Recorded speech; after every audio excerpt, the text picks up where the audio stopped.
గీతామహాత్యము వినుము.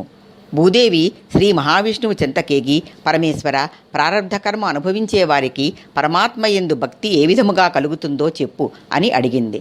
అంతటా శ్రీ మహావిష్ణువు ఆమె కోరికను మన్నించి చెప్పటం ఆరంభించాడు.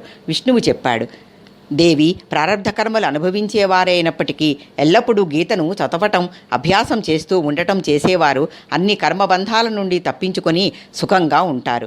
ఎక్కడ గీతాపారాయణం జరుగుతూ ఉంటుందో అక్కడ సమస్త ఋషులు, దేవతలు ఉండి సహాయం చేస్తూ ఉంటారు. గీతే నాకు ఉత్తమమైన మందిరం. గీత పరబ్రహ్మ స్వరూపం, ఓంకార స్వరూపం. ఇది 3 వేదాల యొక్క రూపం. నిత్యమును 18 అధ్యాయములు పఠించేవారు జ్ఞానాన్ని పొంది మోక్షాన్ని పొందుతారు. ఫలితములు: గీతను సహం చదివినచో గోదానం చేసినంత పుణ్యం కలుగుతుంది. భక్తితో 1 అధ్యాయము చదివినను రుద్రలోకాన్ని పొందుతారు. 1 అధ్యాయములో 4వ వంతు చదివినను 1 మన్వంతరం వరకును మానవ జన్మ పొందుతారు.